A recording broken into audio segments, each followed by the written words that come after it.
Pemirsa, rencana Kementerian Badan Usaha Milik Negara untuk membawa PT Perkebunan Nusantara atau PTPN melantai di bursa belum akan terrealisasi pada tahun depan. Associate Director Investment Banking Mandiri Sekuritas, Muhammad Hanugroho mengatakan IPO kemungkinan baru bisa direalisasikan pada tahun 2016 atau 2017. Lantas bagaimana sebenarnya minat investor terhadap IPO dari PTPN? Kita simak wawancara bersama analis Asosiasi Analis Efek Indonesia, Luki Bayu Purnomo, yang akan dipandu langsung oleh Pangeran Punce dari Bursa Efek Indonesia. Silakan Punce. Ya, terima kasih Fani. Langsung saja kita bergabung dengan Mas Luki. Mas Luki, ini kenapa akhirnya mundur terus Mas untuk go public dari PTPN ini? Ya, saya kira pelaku pasar juga sudah mengerti bahwa mundurnya atau ditundanya agenda IPO ini tentu itu berujung dari emiten itu sendiri, karena emiten tersebut harus memiliki konsekuensi untuk sistem pelaporan fundamental keuangan yang cukup matang atau yang cukup menarik.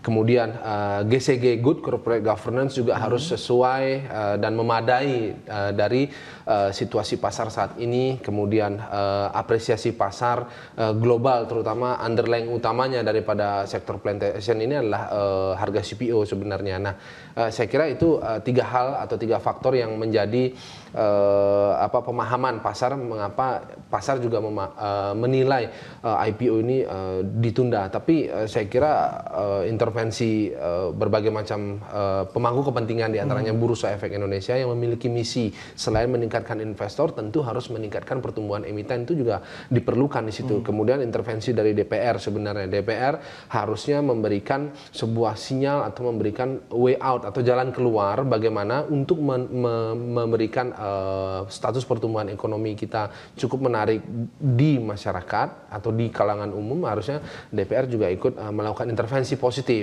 Kemudian yang berikutnya adalah pemerintah itu sendiri, diantaranya kementerian, yaitu Kementerian BUMN, kemudian pertanian yang memiliki benang merah dalam industri ini, harusnya ikut memberikan partisipasi atau dorongan secara cepat untuk PTPN ini. Dan saya justru pelaku pasar mengharapkan tahun depan paling lambat BUMN yang memiliki likuiditas tinggi atau memiliki kapitalisasi yang cukup tinggi harusnya melantai di bursa, dan itu yang diharapkan oleh pelaku pasar untuk menghadapi masyarakat ekonomi ASEAN. Oke, kenapa tahun depan? Kalau kita lihat kan pergerakan dari harga CPO sendiri juga trennya saat ini masih terus menurun, walaupun memang ada proyeksi untuk tahun depan bisa mencapai kembali 2.400 ringgit Malaysia per tonnya. Ya, saya kira momentum untuk saat ini ruang waktunya sudah tidak memadai untuk melakukan satu proses namanya public expose, kemudian due diligence, kemudian roadshow dan sebagainya. Nah,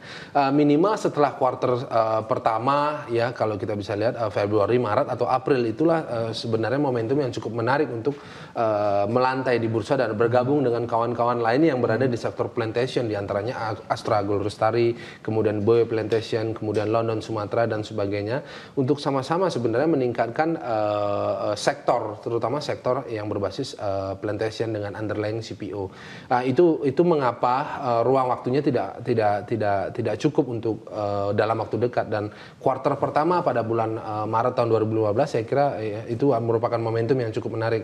Harga CPO memang murah, tetapi saya kira ini tidak murahan karena sebenarnya CPO tetap menjadi major commodity yang diperlukan di berbagai macam industri yang dapat mengedepankan sebenarnya bagaimana energi diantaranya minyak dunia dan batu bara itu dapat tergantikan oleh CPO, sehingga melemahnya harga CPO sebenarnya harus dilihat sebagai potensi melihat CPO dalam kondisi diskon. Oke, tapi kalau kita lihat dari pergerakan sahamnya sendiri, seperti Mas Luki tadi menyinggung London Sumatera, kemudian Astra Agrolestari, kemudian juga emiten-emiten lainnya, ini kan pergerakannya cukup fluktuatif sepanjang tahun ini.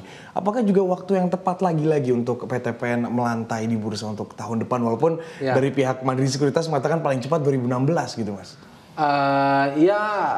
Kita harusnya tahun depan memang. Harusnya tahun depan apapun itu ya. Karena fluktuasi harga saat ini itu hanya memiliki pesan tingkat volatility menjelang akhir tahun dan pergantian tahun, berikut dengan pergantian pemerintahan yang baru, ya, dan berikut dengan penilaian. Kalau kita sadar kan belum juga tuntas sebenarnya penilaian masyarakat untuk 100 kabinet kerja yang baru, apakah benar-benar bekerja atau tidak. Kan sekarang belum selesai benar 100 hari. Nah, itulah yang menyebabkan mengapa pasar memiliki tingkat volatility yang tinggi. Karena apa? Mereka ada momentum yang mereka tunggu. Pergantian tahun, pergantian pemerintahan, dan mereka harus melakukan evaluasi secara objektif. Bagaimana sih sebenarnya 100 hari kerja pemerintahan pada kali pertama dan tahun pertama. Nah, itu yang menyebabkan tingkat volatility tinggi. Bagi emiten yang sudah listed, ya kita sebenarnya harus memberikan apresiasi. Kita harusnya melakukan akumulasi untuk saham-saham yang sudah listed di Bursa Efek. Tetapi yang belum harusnya segera bergegas untuk membenahi postur keuangan, kemudian postur fundamental itu sendiri, agar nantinya pada saat roadshow atau melakukan public expose dan membuat prospektus itu menjadi sebuah entity atau emiten yang menarik dan sesuai dengan harapan pasar. Karena penilaian pasar ada dua. Kinerja perusahaan harus dapat mencerminkan kinerja harga. Begitu juga sebaliknya, harga yang sudah ada di pasar harus dapat mewakili kinerja perusahaan itu sendiri, dan itu yang harus dilakukan oleh PTPN ke depan. Oke, potensi serapannya sendiri dari para pelaku pasar terhadap PTPN jika nanti akhirnya listing seperti apa? Ya, tentu tidak mayoritas masyarakat akan menyerap PTPN ya, karena perlu kita sadari kalau kita lihat secara market cycle, perputaran pasar itu hanya ada di Astra Algo Lestari, kemudian Bio Plantation, Gosco Plantation, kemudian London Sumatera. Nah, yang kelima, PTPN kan itu menjadi sebuah pertanyaan, apakah orientasi pasar saat ini sudah memiliki orientasi yang jelas terhadap kinerja PTPN? Kan belum, karena ini juga kali pertama dan prospektus yang akan digagas itu tidak dapat mewakili kinerja di masa yang lalu. Justru ketika kinerja yang masa akan datang itu dilihat dari harga yang sudah diumumkan di lantai bursa, sehingga tidaklah nanti masyarakat akan memiliki apresiasi seutuhnya untuk menyerap PTPN karena ada saudara-saudara yang lain yang sudah jauh lebih dewasa. Tetapi yang menjadi esensi penting adalah apapun itu PTPN harus segera melantai di bursa, karena dengan melantai di bursa satu konsekuensi untuk meningkatkan good corporate governance itu menjadi lebih baik, dan mereka memiliki tanggung jawab secara secara luas kepada masyarakat. Karena apa?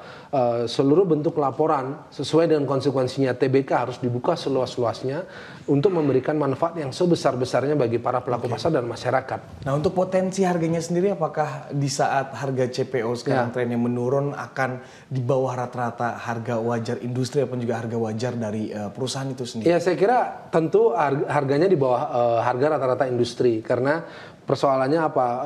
Memang PTPN ini kategorinya huge atau cukup besar ya.